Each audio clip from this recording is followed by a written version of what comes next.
Yeah, man. You ready? Yes, sir. Let's shoot for it. All right. I appreciate you being here. Yes, sir. So, real quick, you and I have known each other for a year and a half or something like that since you got out of prison. So, Travis, real quick, introduce yourself. Let's talk about life up to your new journey, right? Just a refresher of what you were doing as a child, how you got called up, what you did for the 15 years or 17 years, I guess it was, and then kind of where you're at now. Give us kind of the Cliff Notes version of Travis Orange. Okay.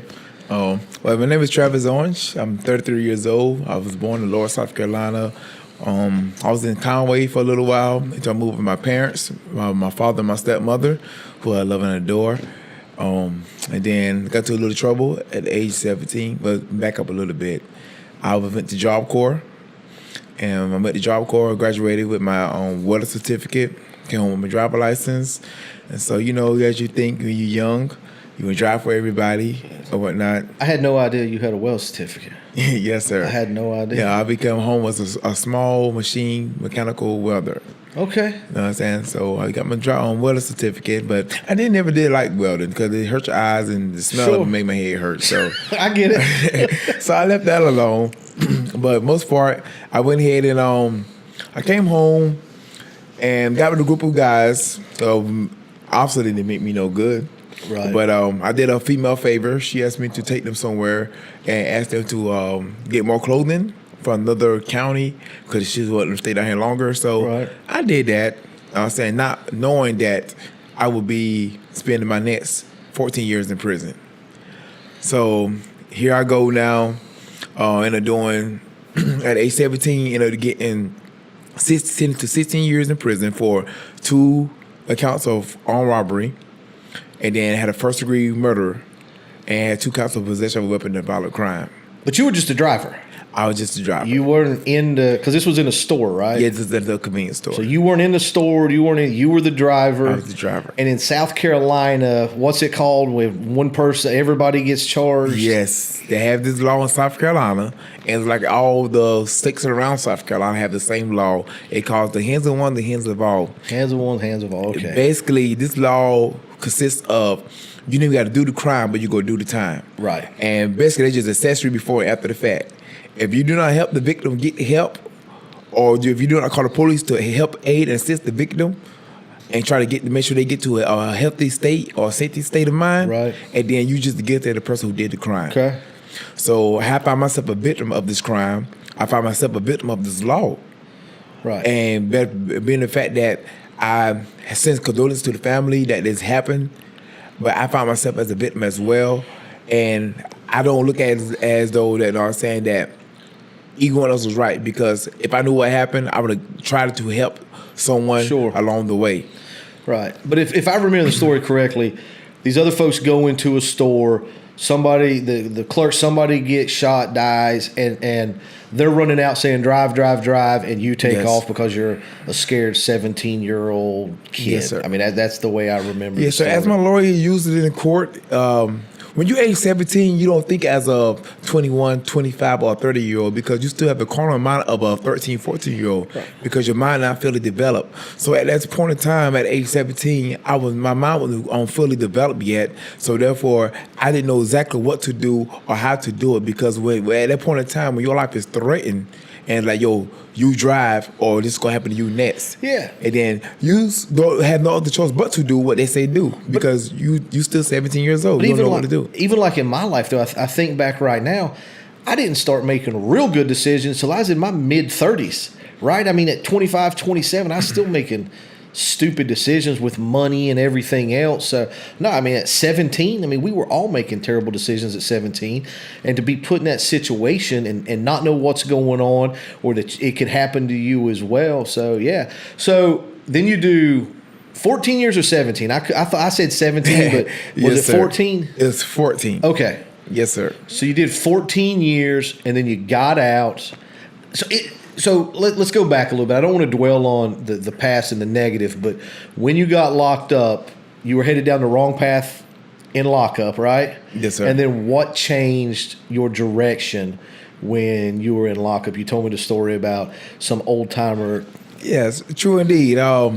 As people know that they tell younger guys that they come to the prison system to stay away from older guys because older guys is the one like to prey on the new stuff as they call new meat. Sure. You know what I'm saying? Sure. So they call us new meat. I've seen movies. Fresh meat, new meat, how you want to call it. That's what they call us, though. Saying, oh, fresh meat coming in the building. So they're like, oh, and then like, they had the beds out on you like, oh, yeah, I'm going to get him, or I want him, or so. When they come after you, you gotta go ahead and nip it in the bud. Like, yo, man, look at bro, ain't nothing going on. It's not the type of party. You know what I'm saying? You gotta go and nip it in the bud. But at the same time, though, some of the older guys will come in there try to help you along the way when they see you on the wrong track. So when I first went in, I've been off the chain.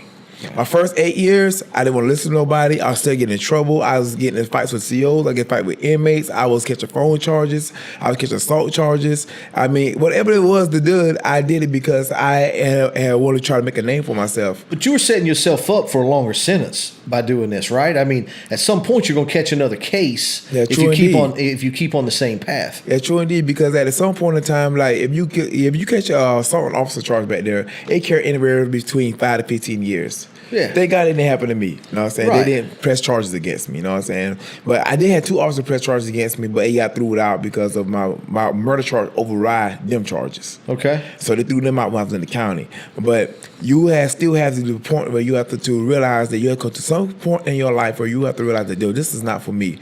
And I came to that breaking point where I was in the riot, I could have been killed, but someone had saved my life. Same person who saved my life was the same person who I beat up inside my room because of his sexuality. Right. And because I found out his sexuality, and by this so-called gang I joined, I had to get him out of my room because I was a part of this organization. I get it. And then by me being part of this organization, the organization didn't pick me, I picked it. Right. So by me picking it, I had to live by the rules and got out of it.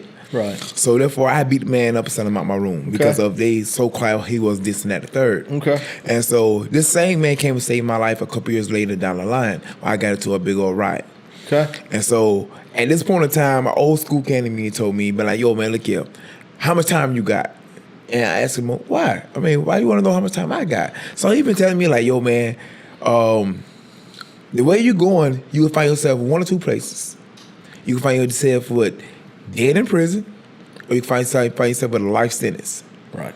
And he say that he been at this point in time, I think he been down 33 years. He had a life sentence, or 32 years, somewhere around there. But he didn't do a long period of time. He had 2 life sentences. Yeah. And he said, I'm gonna die. He said, I'm gonna die back here. Right. And he said, you have a better future. He said, your family love you. He said, we see the letters you get in the mail. He said, we see the money you go. He said, you go to the canteen every week. You get visitors every week or every other week. He said, therefore, somebody that'll love you. Right. So he doesn't have the opportunity to do what you're doing right now on the outside, but he did the same thing on the inside, right? Exactly. He found a young man that he could help in some way, give some advice to it's bad. I mean, you're locked up, you've got, 14 years, whatever, but you can turn it around. You don't have to do life, right? You don't have to die in here. You can straighten up, and then you straighten up. You get out 14 years total, and then now what are you doing? Now Which is what's most exciting to me. Now what I'm doing is I'm the proud owner and CEO and founder of Travis Orange Big Brother 101 mentor program that I started in Laura, South Carolina. Now I've done maneuver and moved it to North Charleston, South Carolina, and the tri-old surrounding area will be Jasper County, Berkeley County, and Charleston County. Right. Which that's where you and I met, was in a different mentoring group to where we were both mentoring, and I hate the term at risk, but young at risk teens. Youth. And that's where you and I met, like I said, about a year and a half ago. We've got to spend some time together, and we've got the same goals, backgrounds. I think probably our young childhoods were probably pretty close to the same. Most of us are. You're raised poor, whatever, single mother, at least that was me. And then your life went down one path for a short time. Mine went down to another, and now we're right back. It's crazy, man. Like in my old business, all my customers were the jails, the schools, the all this stuff. And when you and I went to with Janae's kids at Christmas time to that cabin, you and I are riding there together, and I'm like, I'm a business owner in South Carolina, riding to spend the weekend to mentor kids with a guy that just got out of prison for murder. I would have never thought. You're like, whoa! I never thought it would happen. Yeah. And then just a few minutes ago, we just wrapped up having dinner and catching up, and it's like two old friends, but we've got the same goals right now: is to get rid of negative and to help young people. So, tell us more about Travis Orange Big Brother program and what you're doing, how you're getting the word out. I know you're doing a lot of speaking. Yes. Well, mainly my program is to be able to get to the youth and be able to let them live my story through the mental instead of going through the physical. Because for the most part, I went through the physical. So by me going through the physical, I went through it through reality. I faced reality. I dealt with reality. I'm done with reality. Right. So by me doing that right there, I'm going to give you the opportunity to be able to live through my speech, live through my testimony. Let me be able to minister to your soul through your spiritual side of you. And I hope you grasp it and be able to hold it and be like, you know what? I don't want to go through the same road that he went down. Because only if I would have listened while I was growing up, when people come talk to me, my mama, my daddy, my sisters, my older sisters, my older brothers, my uncles, aunts, whoever it was that was there at that time as my mentor, that I won't be doing the things that I was doing at that point in time. Yeah, well, and that's one of the things when I go speak at schools, that's what I tell these young people. Like, guys, I've been there. I was in your seat when there was an old guy standing in front of me saying, don't do this, go do this, and whatever. And at that age, 17, you're young, you know everything. But now, my purpose when I go speak to people is like, I'm 43 now, and like I said, it took me to my mid-30s before I ever kind of started making better decisions. If somebody can pick up 10 years, they're a decade ahead of where I was, and that's the goal, And one, I want to say, just help one, then help two, and then three. You don't have to change the world overnight or whatever, but I think if we keep doing what we're doing and keep putting the word out, that's why we started this podcast, was because maybe it'll reach some young person that you won't see in a school or that I won't see, and they'll hear this and they were on the path that you were on and said, it's not for me, man. I can't do 14 years. I got family, mama, Exactly. And I don't have those experiences, and I just think about how difficult it must have been to see your mother on the other side of a piece of glass that you couldn't hold her, you couldn't touch her, or if family members passed, grandparents, fathers, whatever. Yes. You give all that stuff up for what? And so the message right now, Travis, when you're talking to young people, what's your message to them?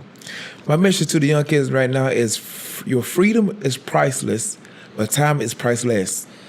Because your freedom, once you lose it, it's gone. Right. You really got to strike down against you. You know what I'm saying? Because they take that away from you, so now you have to do what they say do. So while you used to listen to somebody who tell you what to do, we're not listening to what the people who love you tell you what to do. So it takes it's insane. You know what I'm saying? You're a fool to be able to listen to somebody who don't even know you, don't care nothing about you. It don't even give you the same proper passion and love that your parents or who love you will give you. Yeah. Well, I tell kids, because when I talk to young people, it's about chasing their dreams and entrepreneurship. I want people to own business because that's all I ever wanted. So that's what I know. And when I talk to young people about letting someone talk them out of their own dreams, Travis, you can't be a mentor. You went to prison, you did this, you did that. The way I look at it is there's 350 million people in this country. I'm not going to let one person stop me from my dreams. I'll get them out of my life, and I'll find the next person. And I'll find the next person until I find the person. We do it right now. I've called plenty of schools, emailed plenty of schools to come speak. You don't hear back from them, whatever. It's not going to stop me. I'm going to find the next school and the next school. Yeah. And I'm going to get my foot in the door, and I'm going to go talk. And I'm sure it's the same way with you. What I love the most is when you're done speaking, especially small groups. I prefer small groups because there's interaction. But at the end of it, when you can stand up and most of the kids have left, but there's 2 or 3 of them that stay after because they want to talk one-on-one with you. Yes. And I get that numerous times. And like I tell them, it's like I heard a pastor said at a speaking intervention I did a couple months ago when school started back. I did speaking intervention in Whiteville, North Carolina for Pastor Tracy Troy. I did a speaking intervention down there, and one of the pastors was one of her coaches she's the coach for basketball, and she told the story about KFC, and she said this man got told 99 times, no. No, he kept resubmitting the recipe. Now look at KFC. But and he was like, I don't know, 60 something when this happened. It wasn't You know, and I talk about it way too much about these young people that think it's got to be overnight. You know, and the just not even like, but when I say culture, I mean like Instagram culture, Facebook culture, this. You got millionaire mindset culture, that kind of stuff. You've got time, man. Young people, that's what you've got that I don't have that much of anymore. I mean, I've got plenty of years in front of me, but I've got 40 already gone. You know, they've got time to go out and live and make a difference and that kind of stuff, man. So it's I love what you're doing. I'm so glad you're doing this. And like where you're speaking, I mean, you come up from Charleston today. It's a 2-hour drive to go speak at a local school. They've begged you to come back. I mean, it's super impressive, man. Yeah, man. Like I get a joy out of it. Like when people ask me to come and speak, like when I call, I email Brother EJ. He's another mentor I put on Miss Janae on mentoring group, and I love Miss Janae to death, man, because she's a great woman. Happy birthday, Miss Janae! When you do see this, selfless. I already know, woman. Oh my God! I already know, Miss Janae. You can watch this video without a shot of a doubt. You can watch this video. So happy birthday to you, Miss Janae. She do an awesome program with Myrtle Beach Recreation Center, MC Lit. Yeah. And they will be coming down there in February to watch me speak. I'm speaking at a big event for Charles Steele, which will be he's like a head founder or a mentor or a motivation speaker, and South Carolina Representative David Mack. So I am on the speaker panel for that. But I got through that gig right there through a program called Second Chance. And the program called Second Chance is the lady. She's a Charleston native narrative, and she been in prison for 2.5 years doing FED. And she have an awesome story, and everybody keep telling her no. So she had the vision to write a program, and she used to be into programs. She did so many stuff for Charleston over the years, and everybody keep telling her no, so she came out with her own program called Second Chance. She said everybody deserves a second chance. Yeah. Her name is Miss Patsy Garner, and she started a Second Chance program, and I adored her because she's what the people need these days to be able to start and help the ones that been convicted for us to keep telling us no. And she goes out, she finds the guys jobs, she finds you housing, she give you clothing, she give you food, and whatever it is that you need, she don't care if you in California, she's doing research. She got a team of people that really do research in your county and make sure you get jobs or whatever you need. It's amazing to me because I'm on another board. I don't think I've ever told you this. I'm on the Georgetown County Sheriff's Department reentry program. There's a nonprofit called Amazing Journey, and I'm on that board. And we've built, and the guys, we call them the guys, you know, but the inmates that are in that program, the guys have built a training facility. We've went out and found donations to build buy CNC machines. These guys are building furniture, trying to teach them skills so when they get out, they can go get a job. And what I found over the last few years since I've been working with Janae, been on this board and that kind of stuff, is the amount of people that are willing to help others. Yes. And I mean, like, for nothing. Like when I think of selfless, to me selfless is doing something for someone else with no expected return. Exactly. Right? I mean, we both went and worked with Janae's kids. We weren't looking for anything in return. We weren't looking to get paid. It was none of that. We wanted to affect some young man's life or young woman's life, to change the course, to let them know if I did it and if you did it, anybody can do it. As cliche as that is, it's absolutely the truth. Yes. And my main thing, I try to paint the picture for them is like, no matter what, I'm trying to get this. I'm trying to reach why they see me. Oh, what's up, Mr. Travis? Oh, what's going on? Oh, just because they automatically see me. They see the swag. Once they see the swag, they see the identity. And when they see identity, they see the connection. I get a connection with them. So once you get a connection, you got to be able to get a connection. If you can't get some kind of connection with the youth, and then they're not gonna listen to you. Yeah. So you got to be able to create some bond. Yeah. You got to be able to break some barriers and see what can I do to get to this young man or this young woman. Well, when I was speaking at Myrtle Beach Middle School one year at just a career day, right? And I would go in, I'd be like, I'm in the radio business, surveillance business. It's not sexy. Let's talk about starting your own business kind of thing. And there were two young men that were part of Janae's group, but I didn't call them out because I didn't want to embarrass them, right? I didn't know what their deal was or whatever. So I waved at them, but I didn't call them out. As soon as the class was over, both of them came up and gave me hugs and that kind of stuff. That's the kind of stuff I will never forget. that Yes. means so much to me. Now, I've got something else I want to ask you that I feel like I don't deserve. How do you feel when you start getting thank you cards from kids? Oh man, it's awesome. Like I did several speaking engagements, and the kids come up to me and shake my hand and say thank you, or give me a hug, but like thank you. And like when I got accepted to DJJ in Charleston, they actually signed thank you cards. Yeah. They gave me my job because my job at Outback had sponsored certain things. They the workers brought in snacks. Oh, you want to speak to the kids today?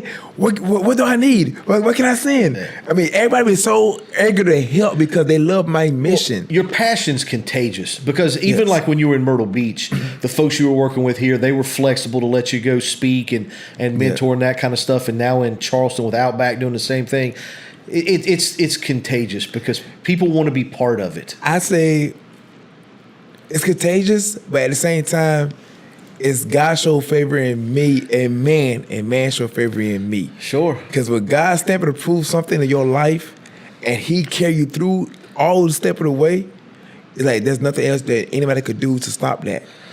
And I had plenty of people try to shut doors in my face and, oh, you can't get in this right here, you can't get in this. Now look at me. I'm in the doors. I work in a hospital. Yeah. Where they do a physical background check. Yeah. I'm working inside of a hospital. Yeah. No. Well, and even like when I start thinking about what we're doing, like I would have never thought 20 years ago, 25 years ago, when I was living in the projects, welfare, food stamps, free lunch, all that kind of stuff, that I would be where I'm at today, that I'd be writing a book, that we'd be doing this, that I'd even care about other people's kids. Like I never thought. I mean, you go back to when you were 17 and doing what you were doing back then. Did you ever think that you would be trying to help other kids from that lifestyle? It was a lifestyle back then, right? You know what? No. At 17, I never thought about helping other kids. I never thought I was material to go to prison. Yeah. I never thought I was that. I never thought I was material enough to go to prison. I'd be like, what? Prison? That woke you up, didn't it? That woke me up. I'm like, what? Little me? Like, because basically I'm like the first one on my mother's side of the family that's a convicted felony. Like nobody ever been in prison before besides me. You know what I'm saying? And it's like, prison? Like, it's like, the judge sentenced me to 16 years. My family was there. We all was into a room, and we was in that room. I'm sitting there looking at for like 10 or 15 minutes, staring through the window. I'm staring at everybody. I look at everybody up and down, looking at them. And I'm saying to myself, now who gonna ride with me? Who gonna be there for me? Because I'm not built for this. Yeah. I don't want built for it. But God gave me the strength, and thanks to Him because I made it out safe. Same way I went in, same way I came out. But no, and you've never put off this vibe to me about being hard or anything like that. It's always been respect and trying to do the right thing. But I think about young men going to prison, and no matter how hard you are, you don't want to break your mama's heart. You don't want to see your mama cry. Yeah. And to be away from your mother, you know, that you were the first one that had ever been, you know, convicted felon or whatever. Yeah. I mean, that had to be hard on you. How would you get by back in the day? I mean, was it letters to mom? I mean, what was it back then that kind of that kept you strong? Because, I mean, you're looking down the barrel of 15, 16 years. You're not doing right. I mean, you could catch another case easy and spend the rest of your life in jail. I mean, what kept you focused and what kept you going back then?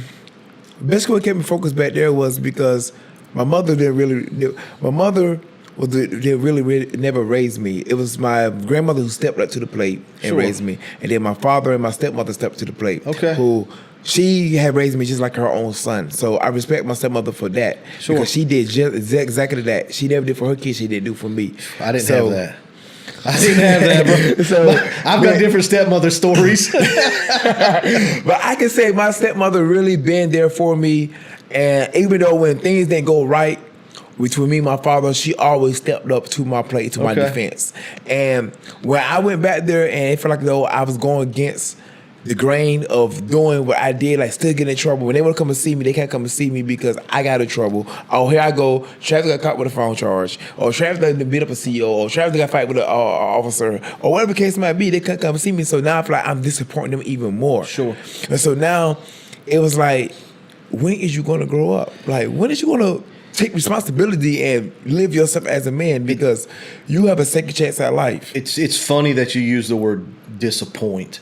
When I met my business partner and my mentor, my biggest fear in my business career was disappointing that man. Like, that was it. I don't know if it's because you're a man. I don't know what it is, but disappointing people, disappointing my little girl. Oh my God, bro, that crushed me. Yes. I hate the thought of disappointing people. So it's funny and ironic how close I guess you attract people, right, that are on the same path and the same journey. But like when we were talking earlier about getting negative stuff out, I don't want to deal with negative. It doesn't help me get through my day. I'm looking for positive people because I'm trying to make positive change. It's like birds of the feathers flock together. That's an old saying that they use, and just like, and if you realize though, you're a different age, I'm a different age. Yeah. I'm still young. You're about a single citizen, but we still got sayings out there that it still applies to nowadays. It's just like the saying said, "Trouble easy to get in, hard to get out of." Oh yeah, make your bed up hard. I mean, you make your bed hard, you lay down hard. Yeah. You know what I'm saying? Birds of the feather flocks together. Yeah. All these old sayings are going on for generations after generation after generations, and they're there for a reason. They're there for a reason because guess what? You get the same results. Yeah. When you live by that code, whatever code you want to be, it would be a G code, B code, C code, D code, whatever your code you want to live by. Yeah. That's code you're gonna live by, or you're gonna die by. Yeah. And so people gotta realize that these kids have to realize that we is here for a reason. You know what I'm saying? We older than you and be smarter than you for a reason. But these new kids nowadays, man, like I told the kids that come in high school, man, I don't know what they put in y'all Similac milk, y'all breast milk or something, but y'all is super smart. Yeah. It's technology and all that stuff. These young people, they've got an opportunity that I certainly didn't have. We've all got the same opportunity now that I didn't have back then. But I think what happens is like when I say opportunity, I'm talking about technologies and stuff like that. Is you take it for granted. That's all they've ever known. I don't go to the beach and it's a mile away because it'll be here tomorrow, right? So I think people take that stuff for granted, but they're super smart, and that's what bothers me is when I see these young people. You can see it a mile away because you've been there. They're headed down a wrong path. And just all you got to do is just sit down and listen and think about it, whatever. But to get through to them, it's difficult. Look, teachers, educators have been trying it forever. Yeah. But that's why it's so important to me, and I know it's important to you to go share stories and try to encourage young people to change their course and kind of get straightened back out and you're not a victim of circumstance, or you don't have to be. Exactly. You control your destiny. You have to create opportunities. Opportunities just don't fall in your lap. Exactly. I've been telling people that my way of thinking is very simple. You get positive people. You go seek happiness. Don't do things for money. That kind of stuff. But simple doesn't mean easy. The only thing easy is failure. It takes zero effort whatsoever to fail. So that's it. So if people wanted to reach out to you to get you to come speak that kind of stuff, how do they do that? Is it? I check my email daily. They could email me at kwisdom, as KWISDOM 751 @gmail.com. Okay. They can hit me up on my Facebook page, Travis Orange. Okay. Or they can hit me up on my Facebook page at my Big Brother Facebook page, Travis Orange Big Brother 101 page. All right. So, and I'll put links to all that stuff in the description to where people can reach out to you to get you to come speak. I've heard you speak several times. I know what you're doing, man. I'm super proud of you. I'm glad our paths crossed and that we're friends, man. It means a lot to me. Yes, sir. Same likewise, Mr. White. Thanks for doing this, buddy. I appreciate it. Yes, sir.